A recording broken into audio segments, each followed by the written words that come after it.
What is the length of short hair or long hair? What kind of head covering should a woman use? I've taken these two questions together because the answer to these two different questions requires us to use the same principle. So I'll take the hair length question first. Paul did not provide hair length definitions, dimensions of short and long in centimeters. Well, people might say, therefore, this is a gray area. Yes, Paul was not mathematically precise, but he did give us moral principles to guide our decision. And it's not just these are gray areas, as if there are no other gray areas. There's lots of other examples of gray areas. For example, Paul taught Christians to dress modestly, but he did not define how low is too low a neckline, how high is too high a hemline, how tight should how loose should my clothes be in order that it wouldn't be too body shape revealing. What does dressing modestly mean?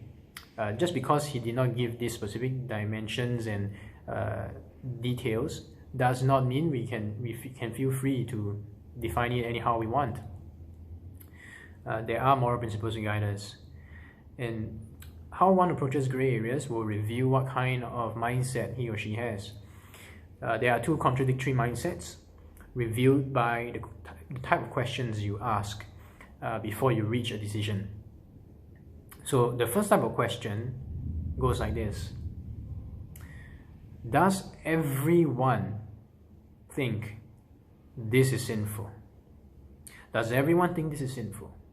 So this person thinks only if everyone, okay, that's the extreme, or most of the time it's this way, only if most people think it is sinful. Now then I won't do it. Yeah, that's wrong. Most people say so. But everyone, or most of the time it's at least more than 50% of people must tell me it's sinful. Then only I'll stop. Then only, yeah, that's sinful.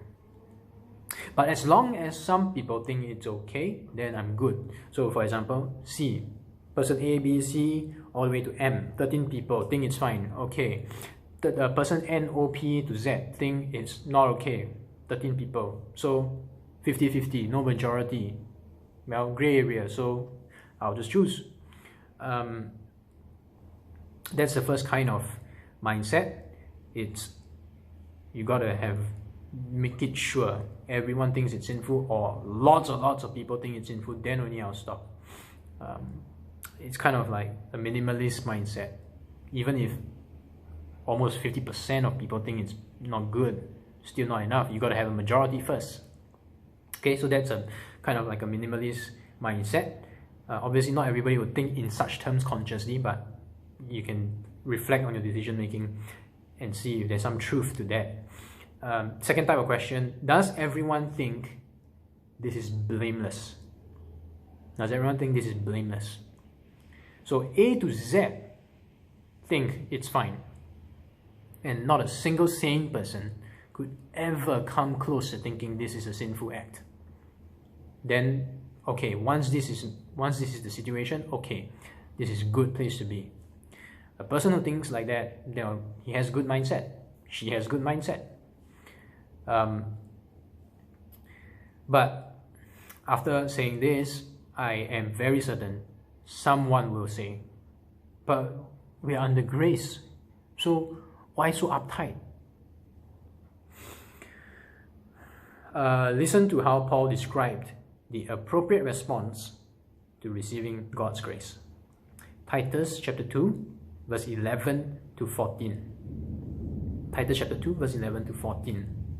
For the grace of God has appeared, bringing salvation for all people, training us to renounce ungodliness and worldly passion, and to live self-controlled, upright, and godly lives in the present age, waiting for our blessed hope, the appearing of the glory of our great God and Savior Jesus Christ, who gave himself for us to redeem us from all lawlessness and to purify for himself a people for his own possession, who are zealous for good works. The one who has truly understood God's grace is the one who is committed to moral training, the renunciation of ungodliness, the resolution to live an upright and godly life, and the zealousness for good works. This person, surely you cannot think this person will have a minimalist mindset. You got to prove to me, have a democratic majority, a super majority, that this is wrong, then only I'll stop. No way. If someone thinks that this might be wrong, he will question, oh, is that really something that I should be concerned about? Should I repent of this? And don't do it, just to be safe.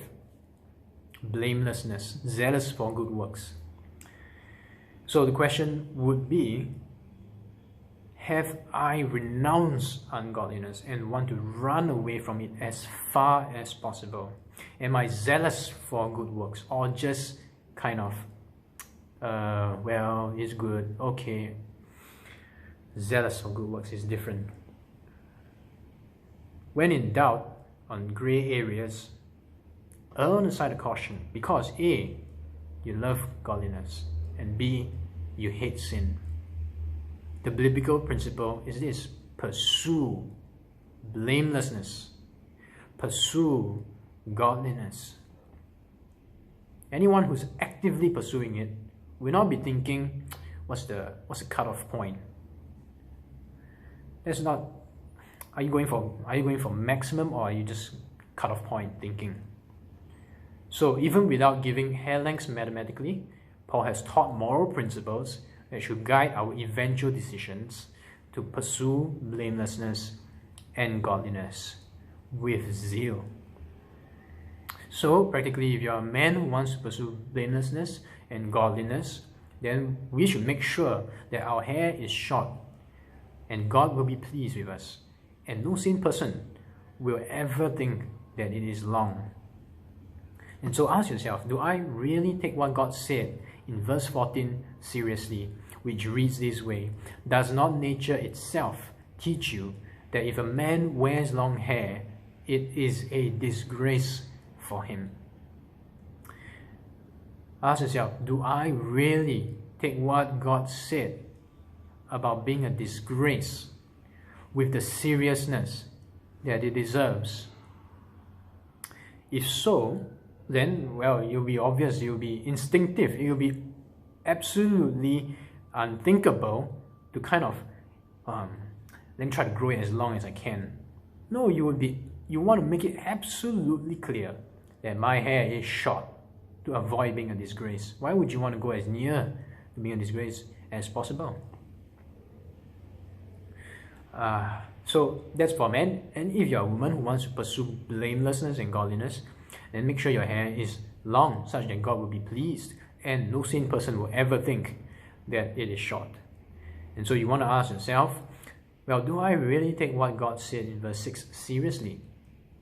But since it is disgraceful for a woman to cut her hair short or shave her head, so on, so on, so on. You just ask yourself, do I really take what God said about being a disgrace? Do I take it to heart? Do I take it seriously? If so, I will make it absolutely clear that my hair is long to avoid ever coming near to being considered a disgrace. And so both men and women should ask ourselves, do I fear being disgraceful in the sight of God, in the sight of Christ, the angels, and the faithful church? Do I consider the opinion of God, Christ, the angels, and the faithful church to be important? And if so, what would it say about me if I do something disgraceful? Or perhaps, is it concerning when the answer is, well, it doesn't really matter? See, all of us fear being disgraced in some way. Perhaps maybe it's a boss criticizing you, your work is lousy, or a friend saying you're not caring enough, or multiple reasons that you can be put to disgrace. And we don't like that.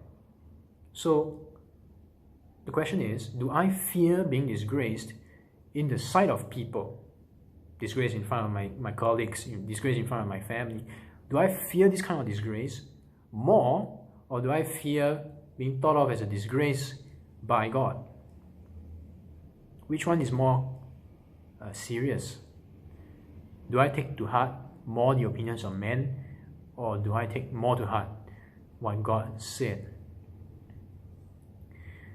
Just remember, we are going to participate in the judgment of angels in the future, and it would seem very ironic to judge the angels when on earth we weren't zealous for good works.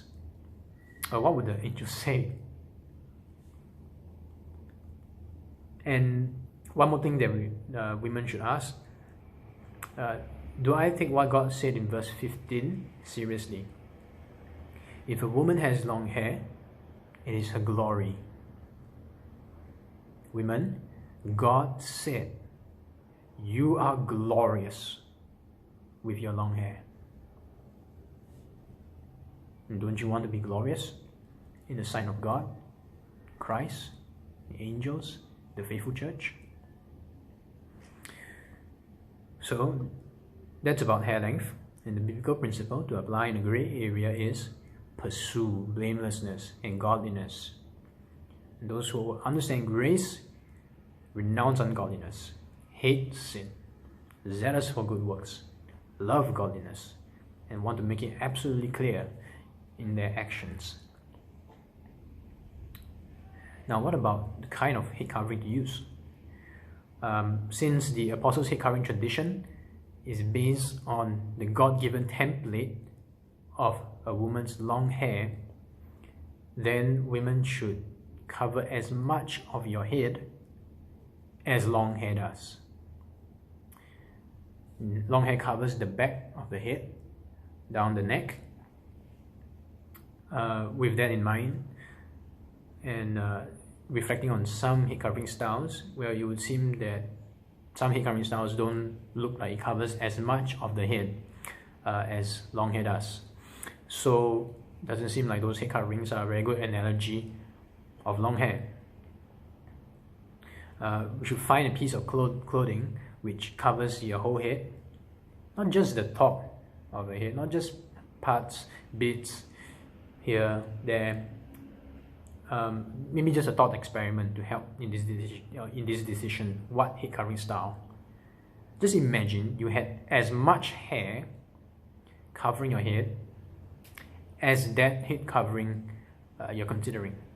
Imagine you had as much hair covering your head as the head covering that you choose.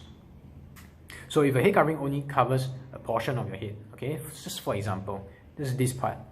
What kind of head covering is that? I don't know if there really is. There's probably none like that. Suppose there is just a piece of cloth that covers here. Now, imagine you only had hair in that area covered by that piece of cloth. Okay? And so if it ends up with your head only partially covered with something like that, or short hair, or if you only had hair like in a certain way, it will look like a shaved head. If that's the case, then probably you should choose another head covering. But if the head covering covers your entire head, that's the best. That's good.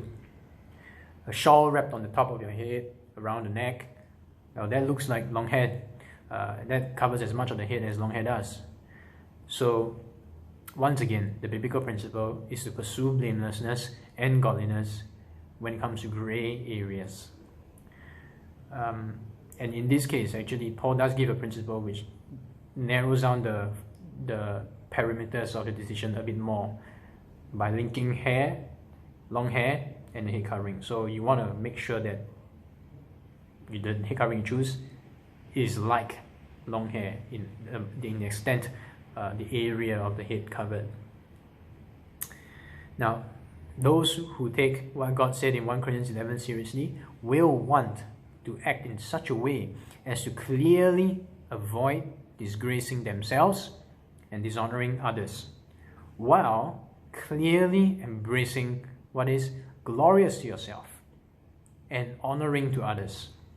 And all this done in the sight of God, Christ, the angels, and the faithful church.